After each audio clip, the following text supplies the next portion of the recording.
Hola hermanos, ¿cómo están? Dios los bendiga. Muy buenas tardes, noches, ¿verdad? Porque son las 7 de la tarde o 7 de la noche, dependiendo de dónde esté. Pero vamos a empezar nuestro servicio de esta tarde, hermanos. Nuevamente vamos a empezar inmediatamente con la enseñanza. Eh, Sobre todo porque, bueno, ustedes se fijan, tengo lastimada mi mano, esta mano y esta también un poquito. Tuve un tropezón a mediodía y me duele, entonces no quiero estar moviendo mucho en el teclado de la computadora, así es que vamos a solamente mover lo esencial, lo dispensable. Y a ver si también llegan algunos hermanos, porque gracias a Dios está lloviendo. Así es que vamos a empezar nuestro servicio, hermanos. Oramos.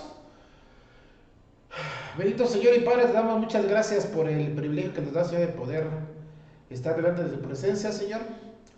Te rogamos, Padre, que tú abras nuestro entendimiento, nuestro corazón, para que podamos captar esta enseñanza que tú tienes a través de tu palabra, Señor, la Biblia. Así que, Padre, te suplicamos que a través del Espíritu Santo, quien es Dios, tú hagas la obra de la iluminación, Señor, para que podamos entender claramente lo que tú tienes para nuestras vidas. Gracias, Señor, por el privilegio que nos das de poder escucharte. Bendice tu palabra, Señor, que sea de bendición, y no solamente de bendición para nosotros, sino para todos los que nos están escuchando a través de internet también. Y Padre, también te pedimos que pues tú sigas usando esta tu iglesia, Señor, para poder conquistar con tu palabra, no solamente Tequisquiapan, sino también sus alrededores. Gracias, Señor, por todo. Bendícenos. Pues te lo pedimos esto en el glorioso nombre de Cristo Jesús. Amén. Bien, hermanos, hemos estado estudiando el libro de Nehemías y yo les estaba comentando a ustedes que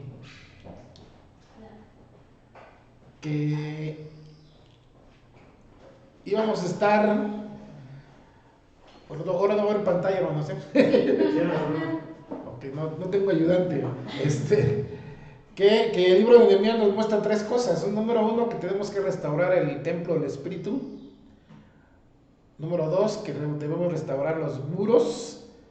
Y número tres, que debemos restaurar las puertas, ¿verdad? Los muros son esos muros de protección que tú y yo podemos tener. Y especialmente tenemos que tener esa protección porque, sobre todo hoy en día, nosotros tenemos demasiada influencia del mundo. Si hiciéramos un análisis exhaustivo de cuánto nos influye el mundo y cuánto nos influye Dios, pues sería un porcentaje muy mínimo que tenemos de la influencia de Dios, ¿verdad? Por eso yo me he dado la tarea como pastor, no sé si todos los pastores lo hacen, pero yo a todos los hermanos todos los días, mi forma de decirles buenos días es, ¿cómo? Con la palabra de Dios. Con la palabra de Dios, es un texto bíblico, ¿verdad? Y algunos sí me responden, como la hermana y el hermano que dicen amén, o gracias, o me ponen unas manitas, pero hay muchos que no responden a esos mensajes. Y no solamente aquí en la iglesia, y también los comparto no solamente con los hermanos de aquí de la iglesia, sino con varios hermanos que me conocen. Por eso les digo, y sí los estoy reprochando, que ni siquiera me contestan, nada más me dejan visto. Pero es algo que tenemos que hacer, ¿por qué? Y no solamente eso, su servidor también está compartiendo todos los días a las 6:30 de la tarde un devocional que pueden ver por Facebook en vivo o en YouTube más adelante, ¿verdad? ¿Y por qué Dios puso en mi corazón desde hace, si Dios permite, en julio, el 1 de julio vamos a cumplir un año de estar predicando todos los días? Y gracias a Dios por ello, porque al fin de cuentas es algo que, sí, yo sé que algunos dicen, ay, pero pues es un devocional. Sí, pero aunque ustedes no lo crean, es más fácil preparar una enseñanza de 40, 50 o una hora que un devocional de 15 o 20 minutos. Porque lo que puedo decir en una hora, lo tengo que resumir a 15 minutos. Porque si no, pues no sería devocional, serían predicaciones de todos los días. Y nosotros estamos, como iglesia, estamos llevando eso, hermanos, especialmente para los de internet. ¿Por qué? Porque necesitamos restaurar esos muros. Ahora, la semana pasada comenzamos a hablar de las puertas también, y las puertas son los lugares donde nosotros tomamos decisión, y vimos la puerta de las ovejas. Ahora, la puerta de las ovejas, como yo les decía, es tipo y figura del sacrificio de nuestro Señor Jesucristo. Si nuestra fe no estuviera basada en un sacrificio, de nada valdría. ¿Y por qué digo esto? Porque la misma palabra de Dios dice que si no hay derramamiento de sangre, no hay remisión de pecados. Y esto es cierto. Ahora, desde el principio Dios lo hizo. Dios en su infinito amor creó a Adán y Eva y estaban perfectos. No había ningún problema hasta que se metió el chamuco ahí, ¿verdad? Y de repente ya habían pecado. ¿Y qué hizo el Señor, nuestro Señor? Tuvo que matar, dice que hizo túnicas de pieles de animales. ¿Y cómo les iba a quitar la piel? No hay otra forma. O sea, ¿cómo le quitas una piel? Bueno, las borregas las puedes, ¿cómo se llaman? Trasquilar, ¿verdad? Rasurar, trasquilar. Dice, rasurar, ¿no? Trasquilar. Y sí. Pero si quieres usar la piel de borrega, así como las famosas, saleas, que son muy buenas para los enfermos, para que no se pongan, sobre todo cuando están mucho tiempo acostados, si tú le pones una salea de borrega, o de chivo, yo creo que es más de borrego que de chivo. Digo porque a mi mamá sí se la pusimos y no se le hicieron llagas, gracias a Dios, ¿no? Entonces, pero tiene que ser con piel. Y para quitar esa piel, pues ni modo, tiene que darle chicharrón al animal, ¿verdad? ¿Qué fue lo que hizo Dios? Exactamente eso. Entonces, mató animales, hizo túnicas para Adán y Eva. Eso se los transmitió Adán y Eva a Caín y Abel. Pero Caín dijo, a mí no me importa lo que Dios diga. Yo voy a presentar mi ofrenda. ¿Y qué hizo Caín? Puros legumbres, puros frutos. ¿Y qué hizo Abel?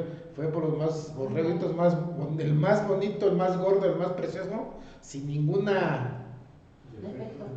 defecto o tacha. Y lo presentó a Dios, ¿verdad? Ok. Esa es la puerta de las ovejas y tiene que ver como tipo y figura de nuestro Señor Jesucristo. Y ahora vamos ahí en Nehemías capítulo 3. Vamos a leer el versículo 1 al 3 solamente, ya lo leímos en la introducción hace rato, pero vamos a volverlo a leer. Nehemías capítulo 3. Dice, entonces se levantó el sumo sacerdote Eliasib con sus hermanos. Los sacerdotes edificaron la puerta de las ovejas, y yo estaba explicando la semana pasada por qué. El sacrificio, dice la palabra de Dios, que, ¿se acuerdan cuando el Señor Jesucristo andaba comenzando su ministerio? De repente vio Juan el Bautista, estaba bautizando ahí en el Jordán, y vio que venía el Señor Jesucristo, ¿y qué dijo? He aquí El Cordero de Dios, que quita el pecado del mundo. Entonces, ¿está haciendo esa comparación? Sí. Ahora, ¿qué tiene que ver el sacerdocio? ¿Por qué los sacerdotes tenían que edificar esa parte? ¿Por qué no fueron otros hombres normales? Porque la puerta de las ovejas, que tiene que ver con el sacrificio, el sumo sacerdote en la antigüedad es el que estaba o hacía el sacrificio. Nadie más lo podía hacer. Y en este caso, el sumo sacerdote, de acuerdo a la orden de Melquisedec, es nuestro Señor Jesucristo. Él fue el que a sí mismo se entregó en sacrificio a nosotros. Entonces es importante ver eso que dice ahí, el sacerdote Eliasib con sus hermanos los sacerdotes, o sea, tienen que ser sacerdotes los que tenían que edificar la puerta de las ovejas, sí. Dice, ellos arreglaron y levantaron las puertas hasta la torre de Jamea y edificaron hasta la torre de Hananel. Junto a ella, edificaron los varones de Jericó, y luego edificó Zacur, hijo de Imri. Y después dice el versículo 3, que es la otra puerta que vamos a ver, dice, los hijos de Sena edificaron la puerta del pescado. Ellos la enmaderaron y levantaron sus puertas con sus cerraduras y cerrojos. Ahora, hasta ahí vamos a quedarnos más porque después habla de otra puerta que lo deje ver.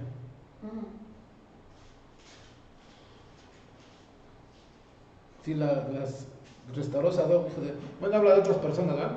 Pero bueno, dice aquí, los hijos de Sena edificaron la puerta del pescado. Esta palabra pescado, hermanos, viene del griego dag, bueno, mejor dicho, del hebreo dag, que en su raíz más profunda significa multiplicarse. Eso quiere decir, Bueno, ¿recuerdan cuando el Señor Jesucristo, bueno, cuando los apóstoles estaban tristes y que se fueron al mar y que no podían sacar peces? Sí. ¿Qué le dijo el Señor Jesucristo? Que iba a enseñar, pero a buscar antes, ¿no? Ah, no, antes de eso, sí vamos a llegar a eso. No, eso fue después, estoy hablando de mucho después. Vamos a llegar a ese punto porque es importante. Pero quiero irme a cuando ya estaba resucitado el Señor Jesucristo que dijo Pedro, voy al mar a pescar, y dijeron los apóstoles, yo también. Y fueron los demás, ¿no? Y no pescaron en toda la noche ni uno. Pero llegó Jesús y le dijo que lanzaran otra vez su red. Ajá. Llegó el Señor Jesucristo y le dijo, lánzala. Ahí donde está, lánzala, la red, bueno, a la derecha, creo que dice la Biblia. Y eran tantos los peces, pues, según ellos te contaron, eran 153 peces que no podían. Entonces, significa precisamente eso. La puerta del pescado habla de multiplicación, habla de crecimiento, habla de reproducción. Eso quiere decir que es tipo y figura de ¿qué? De nosotros. Bueno, en el caso de, más que de nosotros, del Evangelio, ¿no? Y como dijo bien Karen, cuando el Señor Jesucristo andaba caminando por la ribera, de repente vio a Pedro y a Simón y a Andrés. ¿Qué les dijo? Vengan en pos de mí, yo los haré pescadores de hombres. Entonces, la puerta del pescado, hermanos, habla precisamente de eso. Nosotros tenemos no solamente el mandamiento, sino también tenemos esa responsabilidad delante de Dios de multiplicarnos. Ahora, ¿por qué voy a hablar de esto, hermanos? Y lo voy a decir así, aunque yo antes de ser pastor también fui oveja, ¿me explico? Pero muchos hermanos piensan que es solamente responsabilidad del pastor el que haya multiplicación de ovejas. Yo la pregunta sería, ¿de dónde viene la palabra pastor?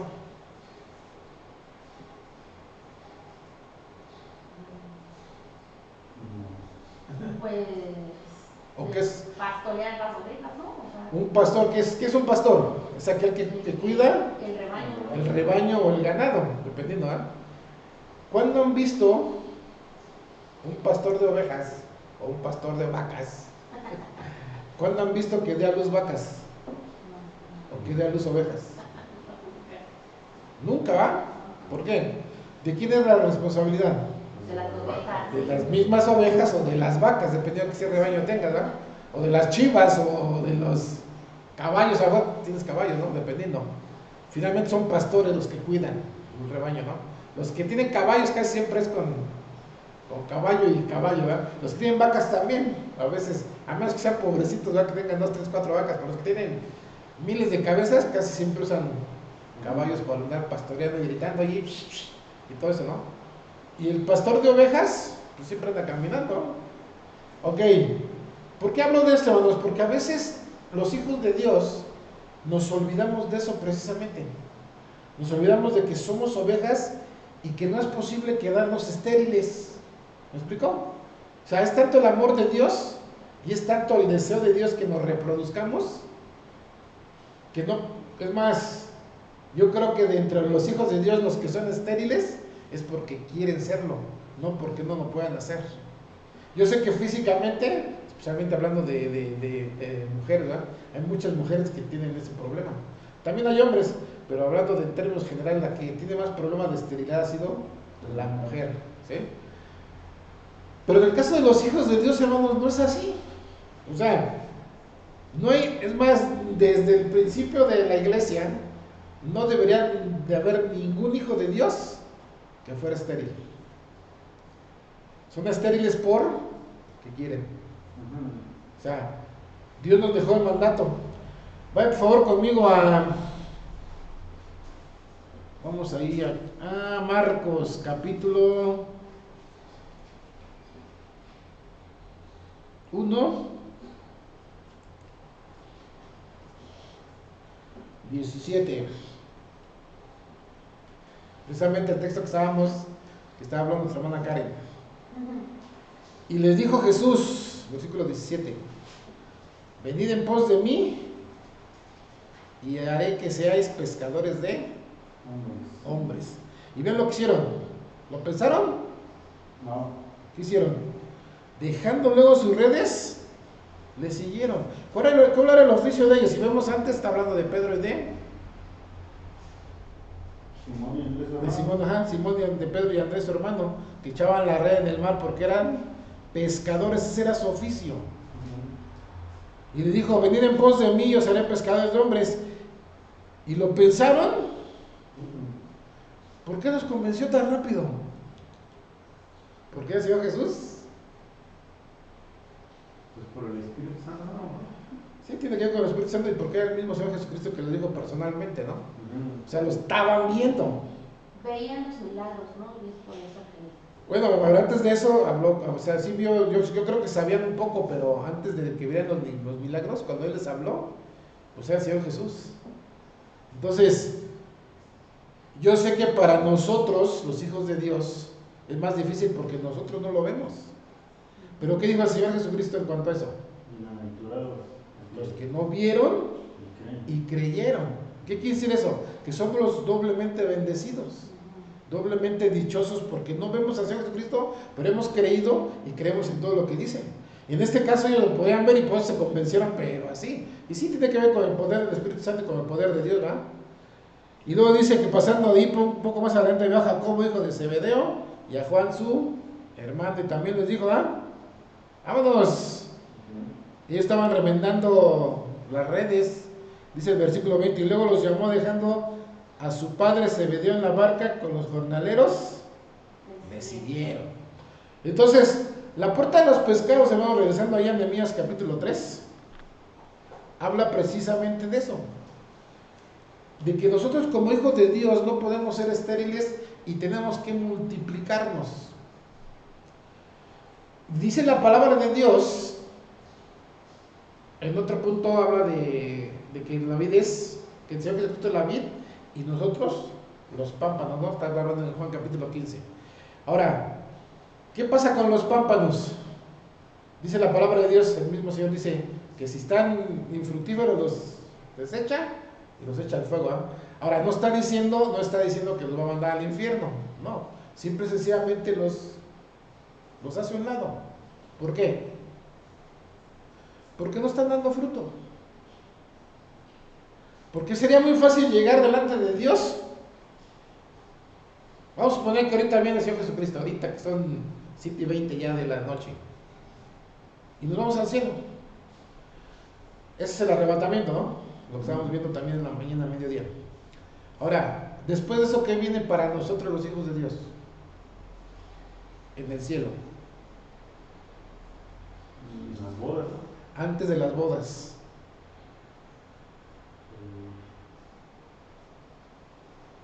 Pues el juicio para los que se quedan aquí en la tierra, ¿no? El juicio no, el juicio es después de... Pero sí, no es un juicio, pero eso es un tribunal.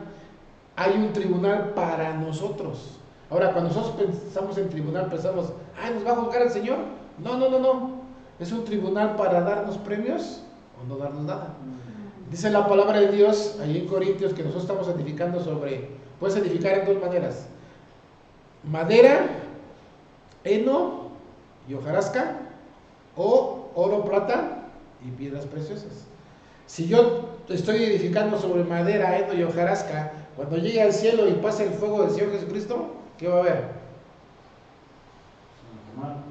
Se va a quemar y ¿qué va a producir? Cenizas. Pero si yo estoy edificando sobre oro, plata y piedras preciosas, ¿qué pasa con el oro? Cuando pasa por el fuego, ¿qué hace?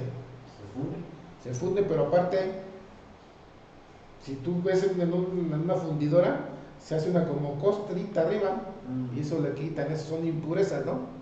Y lo hacen más puro. Lo mismo pasa con la plata, lo mismo pasa con, bueno, las cosas, en el caso de las piedras preciosas no las ponen con el fuego, sino que también las golpean, como el diamante. Para hacer un diamante de esos quilates y que sea bien costoso, o que salga así como carbón, bueno, como un cristal todo deforme. ¿Y qué le hacen? Lo empiezan a pulir y sí, lo calientan en algunas ocasiones, pero siempre están puliendo hasta que hacen todas las caras así hermosas y cuesta un dineral, ¿verdad? Entonces, eso es lo que va a pasar con nosotros. ¿Desde cuándo tú y yo, querido hermano y hermana, y ustedes los que nos siguen en internet, tenemos que estar edificando. ¿Desde qué momento? En todo momento. Sí, pero ¿desde cuándo empieza nuestra responsabilidad de edificar? O de multiplicarnos, que viene siendo lo mismo.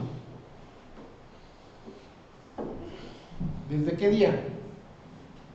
Desde que aceptamos a Dios en nuestros corazones. Cuando nosotros le pedimos a Dios, o hablamos con Dios y le decimos, yo reconozco que tú me amas, Señor, yo reconozco que soy pecador, estoy lejos de ti, te pido perdón por todos mis pecados, yo te acepto en mi corazón como el Señor y Salvador de mi vida, en nombre de Cristo Jesús, amén. Ya firmé mi contrato de multiplicación. Cuando dije amén, es mi responsabilidad delante de Dios.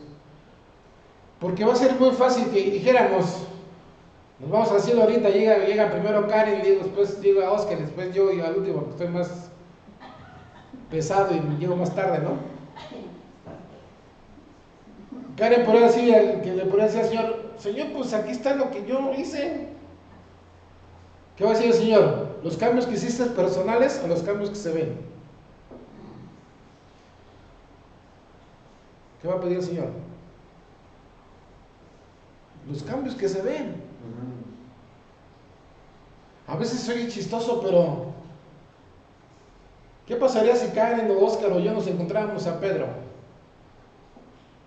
el apóstol, y de repente dijera, hola, bienvenido al cielo? Y luego vamos a decir que Pedro me agarra y me dice, a ver, Memo, ven, mira lo que te voy a enseñar. ¿Ves esos 3,000 que están ahí adorando a Dios? Te voy a decir, ¿cuántos? 3,000. Esos son los que gané el primer día que prediqué la palabra de Dios. Y yo le voy a decir, híjole, pues ves esos poquitos.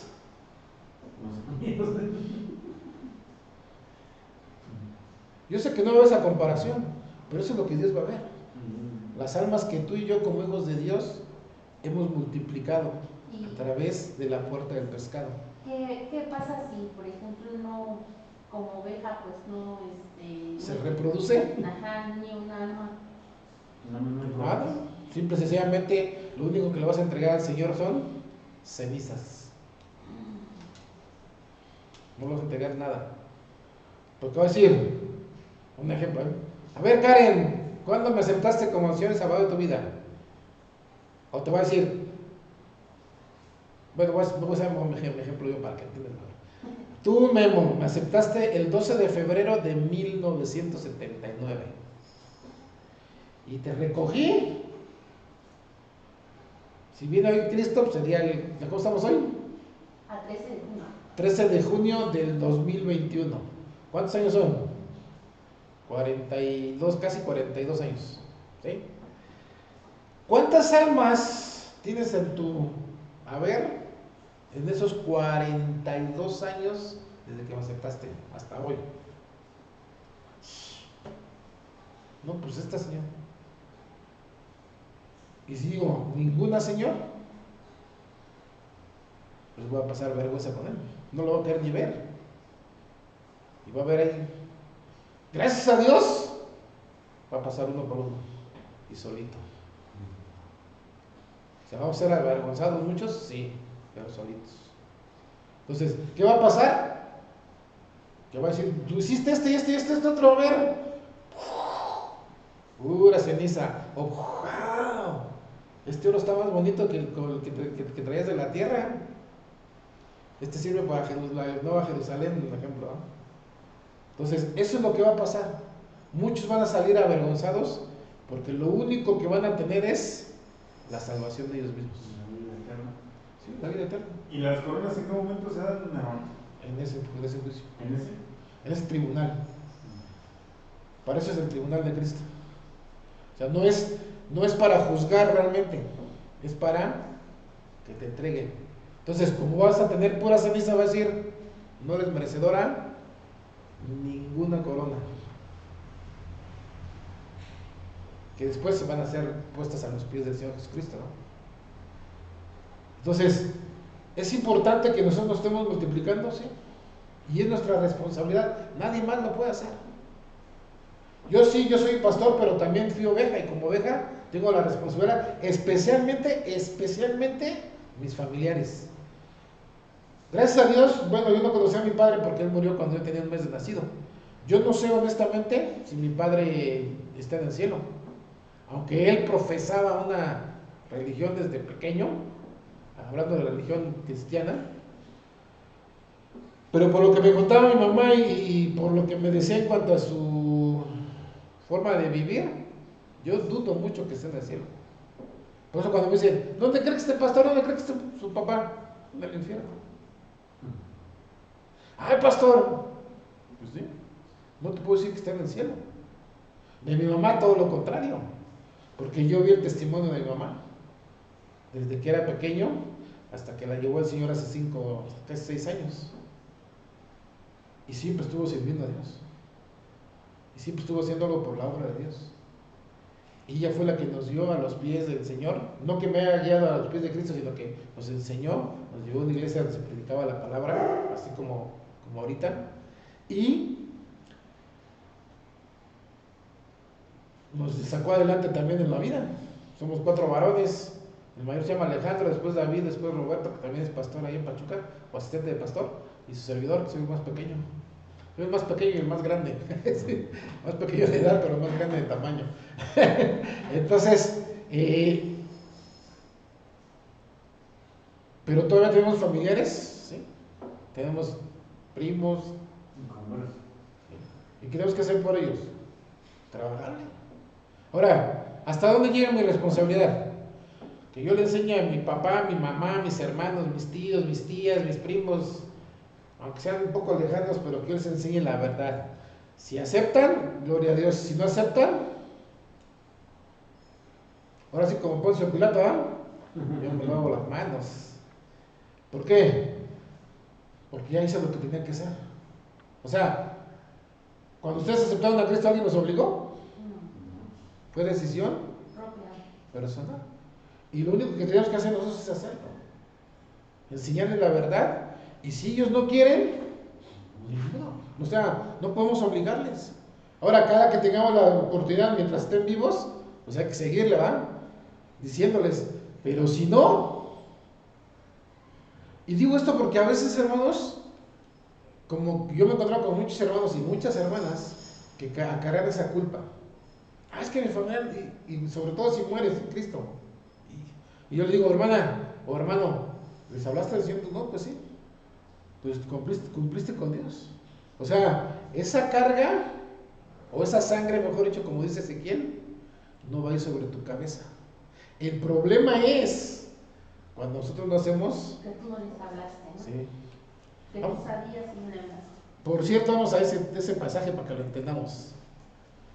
Ezequiel 33 creo es. ¿Ezequiel qué, perdón? Ezequiel 33.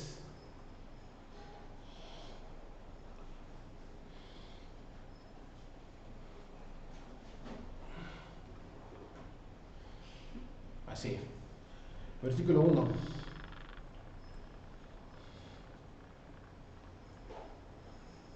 Estamos hablando finalmente de la puerta del pescado que habla de multiplicación, que tenemos que dar a luz ovejas. Pero si tú y yo no lo hacemos, Dios sí nos va a tomar en cuenta eso. Vean lo que dice el versículo 1. Se vino a mí palabra de Jehová diciendo, hijo de hombre, habla a los hijos de tu pueblo y diles, cuando trajere yo espada sobre la tierra y el pueblo de la tierra tomare un hombre de su territorio y lo pusiere por atalaya. ¿Qué significa la palabra atalaya? Mensajero. ¿Sí? Y él viene a venir la espada sobre la tierra y tocare trompeta y avisare al pueblo. Cualquiera que oyere el sonido de la trompeta y no se apercibiere y viniendo la espada lo hiriere de su sangre, será sobre su cabeza. O sea, yo soy atalaya y yo anuncio. ¿Sí? Si los de mi pueblo no se aperciben, la sangre es sobre su cabeza de ellos. ¿Sí? No en contra mía. Pero, vean lo que dice ahí. Bueno, versículo 5. El sonido de la trompeta oyó y no se apercibió, su sangre será sobre él, mas el que se apercibiere ¿qué dice? Librará Su vida.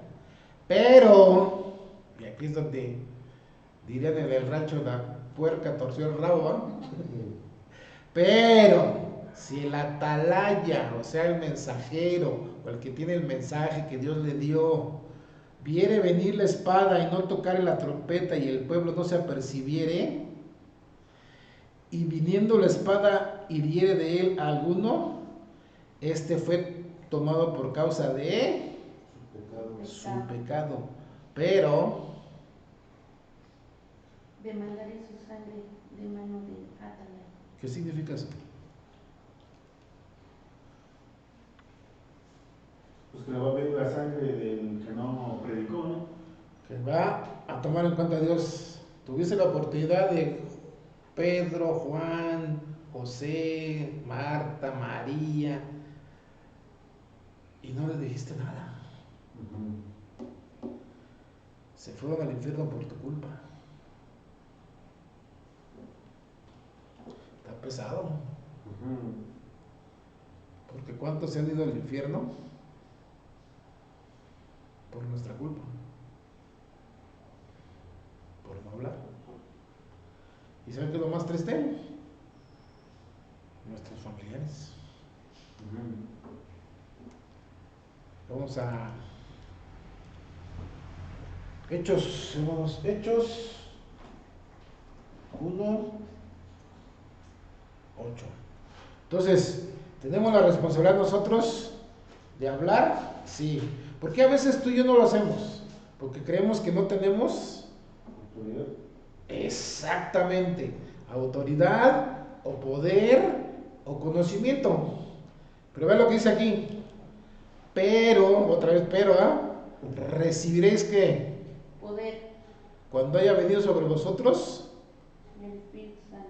¿Y qué dice ahí?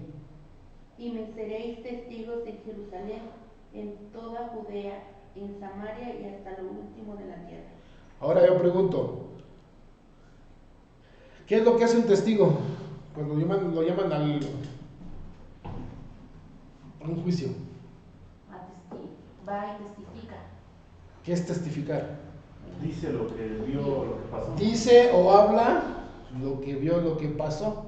Entonces, nosotros vamos a recibir poder para hacer maravillas o para testificar. Aquí dice, pero recibiréis poder cuando haya venido sobre vosotros el Espíritu Santo, no para que hagas maravillas, no para que hagas cosas sobrenaturales, no para que hagas milagros, para Ser testigos. me seréis testigos en dónde?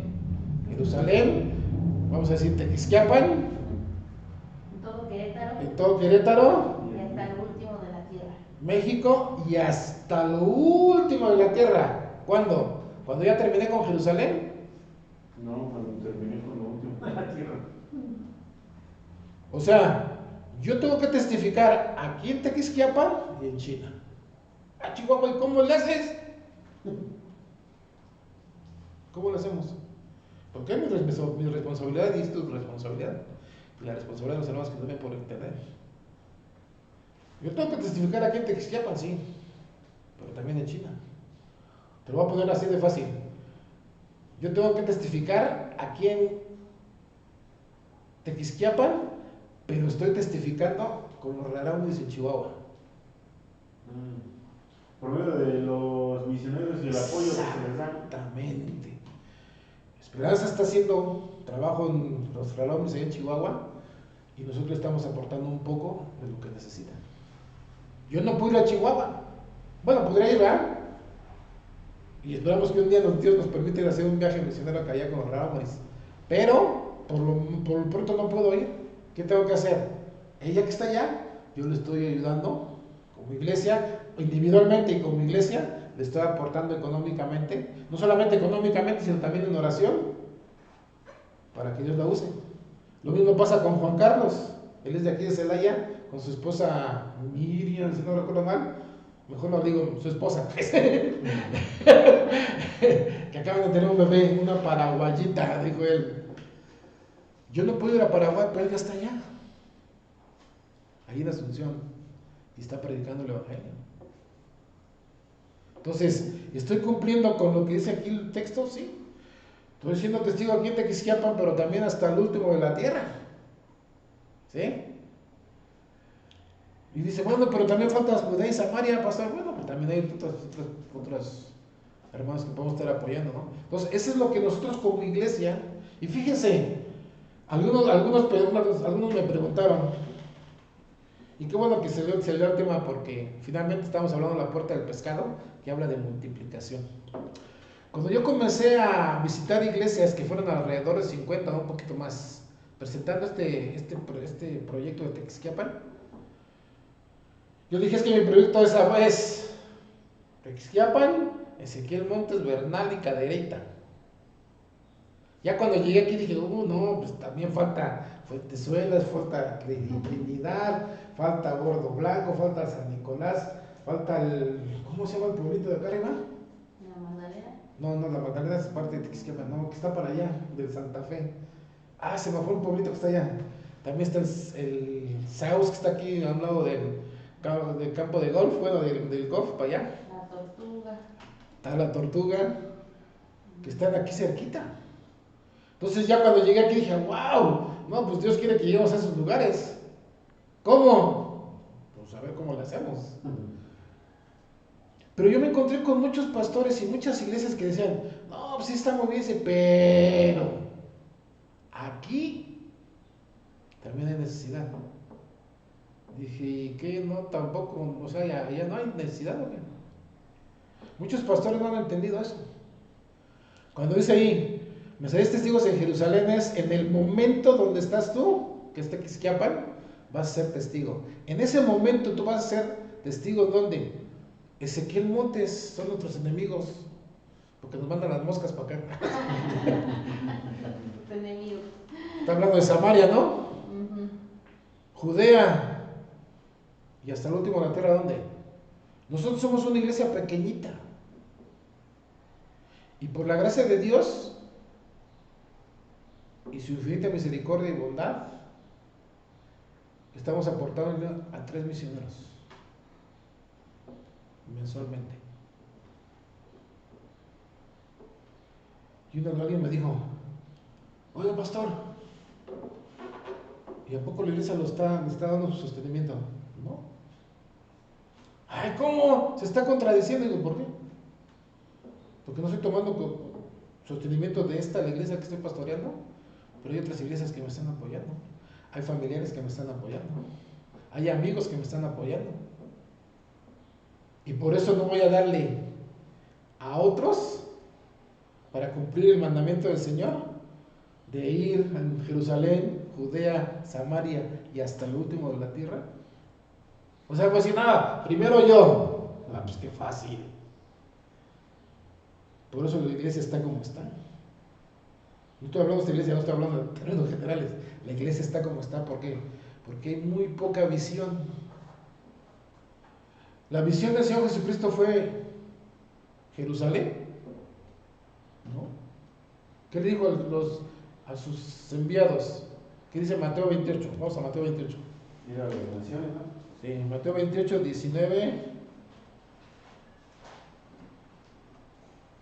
Mateo 28, 19 y 20. ¡Uy! Me puso desde el 1, espérenme.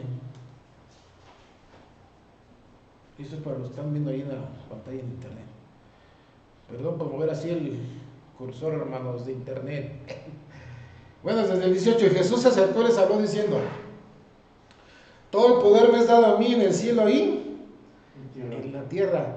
Por tanto, id a hacer discípulos a todas las naciones, bautizándose en el nombre del Padre y del Hijo y del Espíritu Santo. Si Cristo solamente hubiera querido ganar a Jerusalén, ¿qué hubiera dicho? Por tanto, id a hacer discípulos a Jerusalén. No, él dijo a todas las naciones. ¿Cuándo? Cuando puedas. Pero mucha gente no entiende eso. Mucha gente se sigue encerrando, como precisamente pasó con la iglesia primitiva, la iglesia de Jerusalén. ¿Qué pasó con ellos? Apresaron al Señor Jesucristo, lo mataron, lo sepultaron, ¿y qué estaban haciendo los discípulos? temblando ahí en el aposento alto, encerraditos. Después llegaron más hermanos, dice, de hecho esa noche dice que llegaron 120. ¿Y qué querían estar? Ahí encerraditos. Hasta que dijo Dios, ¡hey! Yo no los quiero aquí. ¡Salgan! ¿Y qué hizo el Señor? ¿Qué le mandó? Persecución. ¿Quién fue el principal persecutor que persiguió a la iglesia? Saulo. Antes de convertirse en Pablo. ¿Y mató a cristianos? El primero de ellos fue Esteban, que vio cómo lo apedrearon, le quitaron las ropas y las pusieron a los pies de Saulo.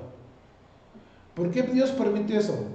Porque la iglesia no estaba cumpliendo con el mandato de ir y predicar el evangelio en todo el mundo. Por eso nosotros, yo desde que Dios me tocó el corazón para servirle de tiempo completo, yo siempre he tenido esa convicción. Si puedo ayudar, es más, cuando Dios me permitió estar en Estados Unidos, que dije, ay, gracias Señor, porque ahora sí me vas a ayudar para poder. Y yo le dije a la iglesia, yo desde que comencé la iglesia, ahí en Mesquite, le dije, yo estoy orando para que de esta iglesia, en un futuro, si Dios lo permite, a menos que cambie Dios las cosas, como fue, pero digo, para que de esta iglesia, la iglesia bíblica de Mesquite, salga un misionero a Alaska, un misionero a Canadá, otros misioneros aquí en los Estados Unidos, un misionero a México, un misionero a Belice, un misionero a Guatemala, y así me fui país por país, hasta Argentina y Chile. ¿Es lo que Dios está esperando? Sí. Es como si yo dijera ahorita, de aquí de esta iglesia Bautista Bíblica de Filadelfia de Tequisquiapan, que saliera un misionero a Alaska. O si no sale de aquí, si hay un mexicano que se vaya a predicar a los de Alaska, nosotros le apoyamos. ¿Cómo? Pues no sé cómo, pero Dios nos lo va a proveer. Uno que se va para Canadá, otro para Estados Unidos.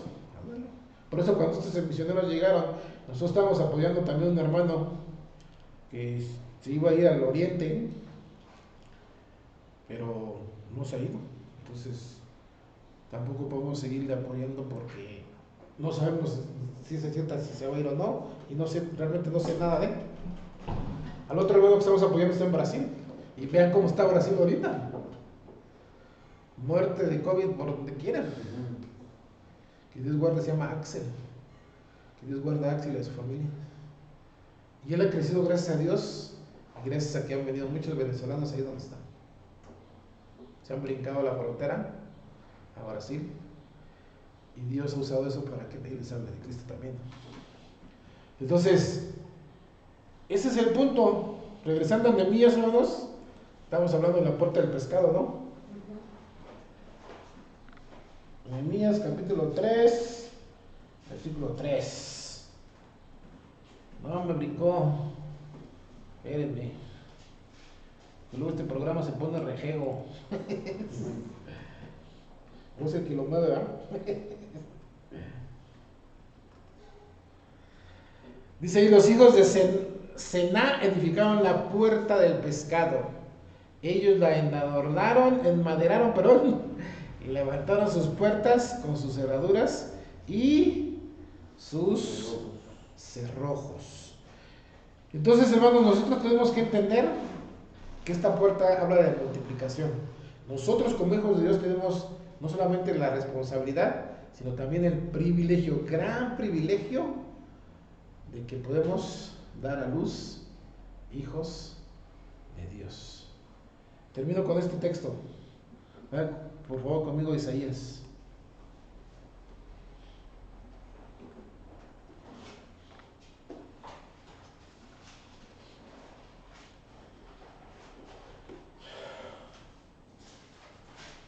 Isaías 54.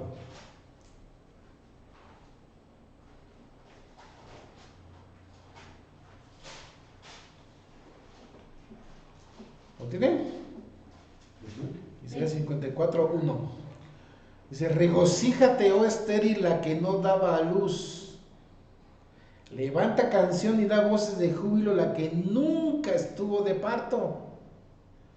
Porque más son los hijos de la desamparada que los de la casada, dice Jehová nuestro Dios, ¿va? ¿Qué dice? Regocíjate. ¿Y sabe por qué dice eso? Porque para el pueblo judío nosotros ni siquiera existimos. Si nos vamos a Daniel, él nunca nos vio en la profecía. Él vio a su pueblo hasta el Mesías y de ahí se brincó hasta la tribulación. Y todo ese tiempo, 2000 años, ¿qué? Daniel no supo, pero Dios sí. Y dijo, esta es la estéril que nunca estuvo de parto y nunca dio a luz. Hasta que vino Cristo y la conquistó. Y siendo honestos, nosotros somos los que damos más hijos de Dios que el mismo pueblo de Dios, hablando de los judíos. ¿Verdad? Y es lo que Dios espera de nosotros, de ti y de mí. Oramos. Dios eterno y Padre, te doy muchas gracias por tu palabra, Señor. Gracias por estos momentos en ella. Te alabamos, Señor, por el gran privilegio que tú nos das de pertenecerte a ti, Señor, de ser esa, pues vamos a ser la novia tuya, Señor, y después la esposa. Y gracias, Señor, porque nosotros podemos darte hijos con cualquier persona que llegue adelante de nosotros, le podamos testificar. Así es que, Señor, permite que ahorita que estamos estudiando la puerta del pescado, que significa estarse multiplicando como hijos tuyos, Señor, pues úsanos grandemente, primeramente con nuestros familiares, con aquellas personas que no te conocen, Señor, que son familiares nuestros, que podamos hablarles, Señor, y cumplir la misión de ser mensajeros. Y también, Señor, pues con nuestras amistades, con nuestros conocidos, Señor, con nuestros vecinos, con nuestros compañeros de trabajo, o en la escuela si estamos estudiando, o si tenemos un negocio, Señor, con nuestros clientes, o si preferimos ser parte de un negocio, una tiendita o algún negocio, Señor, que vamos siempre con el dueño o los dueños del negocio, Señor, que vamos a platicarles de ti y cumplir ese mandato que tú nos has dado, de ir por todo el mundo y predicar el Evangelio. Gracias, Señor, por este gran privilegio, pero también gran responsabilidad que tenemos de hablar de ti, Señor, a todo el mundo. Así es que úsanos, pues esto, Padre, te lo pedimos en el glorioso nombre de Cristo Jesús. Amén. Amén. Dios les bendiga, hermanos de internet.